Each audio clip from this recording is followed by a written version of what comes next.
Tahukah kalian siapa Pee Wee Gaskin? Kebanyakan dari kita mengetahui Pee Wee Gaskin merupakan nama band asal Jakarta. Tetapi kalau Donald Henry Gaskin, apakah anda pernah mendengarnya? Ternyata nama band tersebut terinspirasi dari pembunuh berdarah dingin asal Florence County, Carolina. Bagaimana tidak, setidaknya pada akhir 70-an, Pee Wee Gaskins dianggap sebagai pembunuh berantai paling produktif dalam sejarah Carolina Selatan. Dengan berat hanya 5 kaki 5 dan 130 pon, tampaknya sulit dipercaya bahawa dia berhasil membunuh secara brutal setidaknya 15 pria, wanita, dan anak-anak. Jumlah kombar yang sangat besar. Meskipun kejahatan awalnya sebagai remaja memang tidak terlalu parah, ia dengan cepat lulus dari perampokan untuk menyerang anak-anak, memukul korban secara acak, dan bahkan memperkosa balita. Ini adalah kisah nyata yang sangat disturbing dari seorang lelaki bernama Donald Pee Wee Gaskins. Donald Henry Gaskins lahir pada 13 Maret 1933 di Florence County, Carolina Selatan. Kehidupan awalnya sebagai manusia bisa dibilang sangat buruk. Ibunya adalah sosok yang kuat dan tidak peduli dengan anaknya. Ketika dia baru berusia 1 tahun, dia secara tidak sengaja meminum minyak tanah, yang menyebabkan dia mengalami kejang-kejang selama bertahun-tahun kemudian. Gaskins juga tidak pernah mengenal ayah kandungnya dan dia selalu diseksa secara fisik oleh rentetan pacar yang dimiliki ibunya.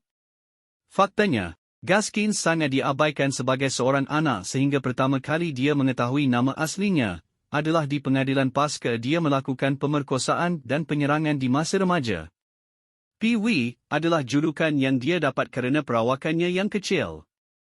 Dia juga menjadi korban buli sehingga dia harus putus sekolah ketika dia baru berusia 11 tahun.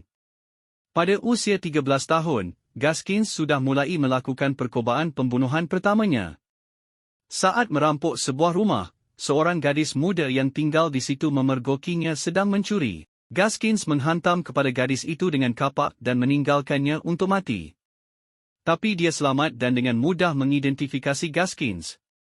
Akibatnya Gaskin dinyatakan bersalah atas penyerangan dan percobaan pembunuhan sebelum dikirim ke sekolah reformasi pada 18 Juni 1946, di mana dia diharapkan tetap tinggal sampai dia berusia 18 tahun. Dalam masa penahanan itu, lagi-lagi dia menjadi korban buli. Dia diketahui diperkosa oleh 20 anak laki-laki, bahkan setuju untuk melayani secara seksual Boss Boy asrama dengan imbalan perlindungan. Dalam masa-masa sulit itu, Gaskins berulang kali mencoba melarikan diri dari sekolah reformasi. Dari semua usahanya, dia hanya berhasil 1 kali. Selama pelarian ini, ia menikahi seorang gadis berusia 13 tahun dan kemudian menyerahkan diri kepada pihak berwenang untuk menyelesaikan hukumannya. Dia dibebaskan pada hari ulang tahunnya yang ke-18.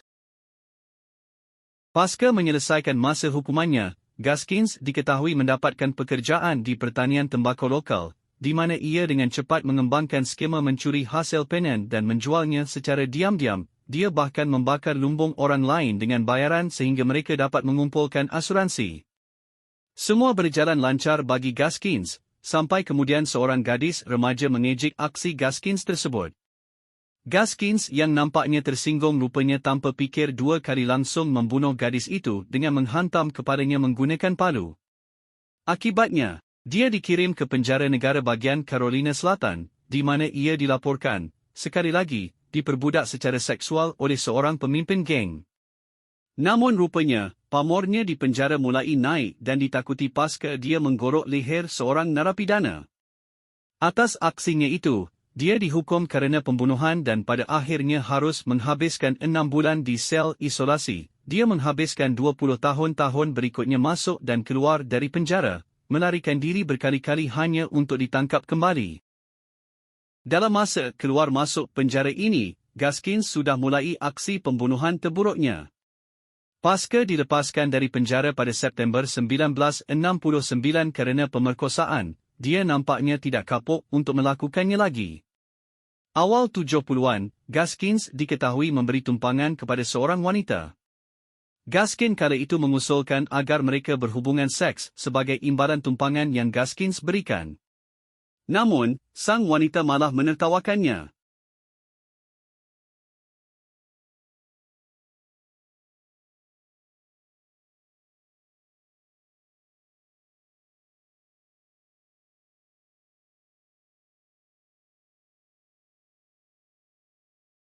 Pada bulan November 1970, Gaskins memperkosa dan membunuh keponakannya yang berusia 15 tahun, Janice Kirby, dan temannya Patricia Alsobrook.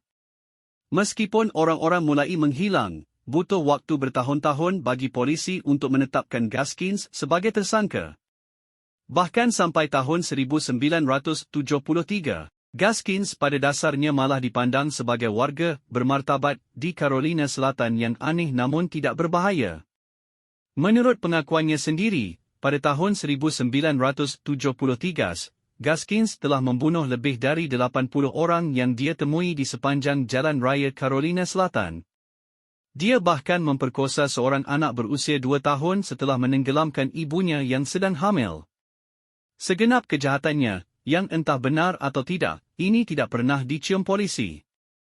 Itu sampai Kim Gelkins yang berusia 13 tahun, menghilang di tahun itu, pihak berwenang pertama kali mencium aroma Gaskins. Gaskins akhirnya tertangkap ketika anteknya, seorang mantan napi bernama Walter Nelly yang membantunya menghilangkan mayat, diketahui melaporkan Gaskins ke polisi dan membawa polisi ke tempat mayat 8 korban Gaskins. Pada 26 April 1976, Donald P. W. Gaskins akhirnya ditangkap. Dalam penahanan, Gaskins kemudian mengakui pembunuhan-pembunuhan yang berhubungan dengan rentetan mayat tersebut.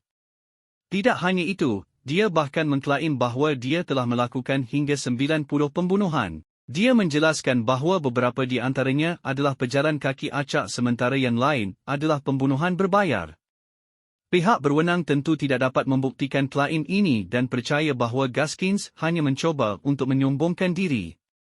Tetapi piu tirinya, Shirley, tetap yakin bahawa ayahnya mengatakan yang sebenarnya.